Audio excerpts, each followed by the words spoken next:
Hello students, question number 22 of JEE Main 2023, 29 January, shift 1. The question is, let the equation of the point P containing the line this be this, है ना.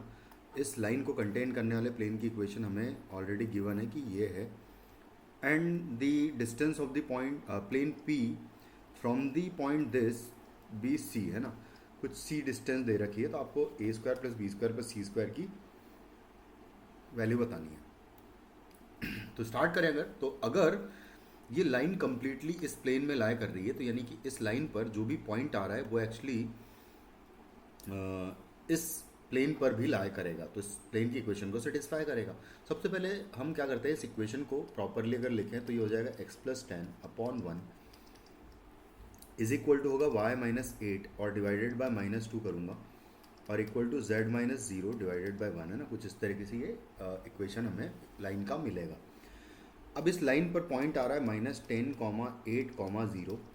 इस point को हम लोग इस plane की equation में satisfy कर देंगे क्योंकि ये इसको सेटिस्फाई करेगा.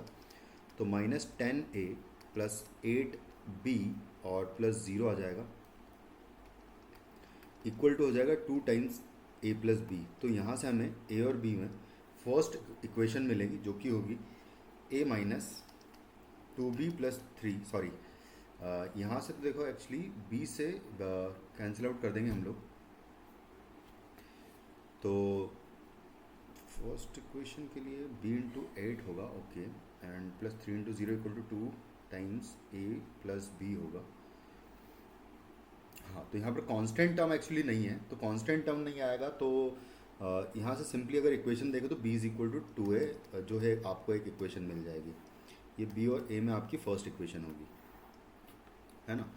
उसके बाद हम क्या करेंगे कि सेकंड इक्वेशन के लिए, क्योंकि ये जो लाइन के अलोंग जो वेक्टर है वो एक्चुअली इस प्लेन के अलोंग प्लेन का जो नॉर्मल वेक्टर उसके परपेंडिकुलर होगा, क्योंकि ये प्लेन ये लाइन पूरी अगर उस प्लेन में लाई कर रही है तो ये वेक्टर भी उसी प्लेन में लाई करेगा.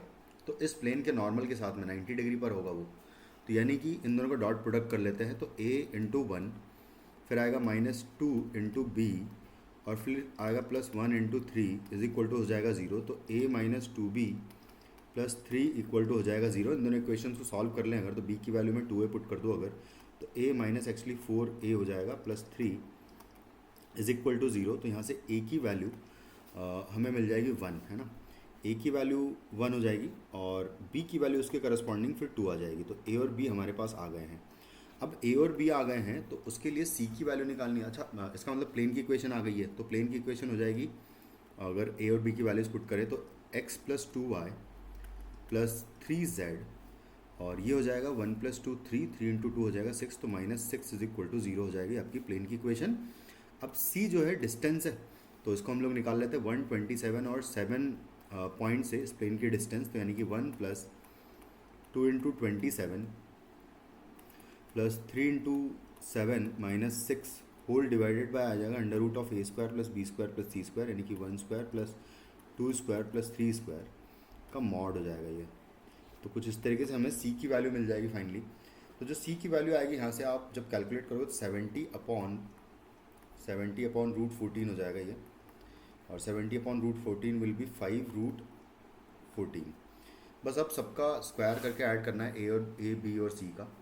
तो a square plus B square plus C square, तो a square plus B square plus C square will be equal to a square मतलब 1 का स्क्वायर प्लस b स्क्वायर यानी कि 2 का स्क्वायर, तो 2 का स्क्वायर हो जाएगा 4 और प्लस c का स्क्वायर यानी कि 5 रूट 14 का स्क्वायर हो जाएगा. तो 25 इंटू 14 हो जाएगा ये, 25 और इंटू 14. तो जब इसको कैलकुलेट करेंगे तो आ जाएगा 1 प्लस 4 तो हो जाएगा खैर 5 और 5 प्लस 350 कर देंगे हम लोग, इसकी वैल्यू हो जाएगी. तो आपको फाइनल आंसर मिलेगा 355. So the answer of this question is 355. Thank you.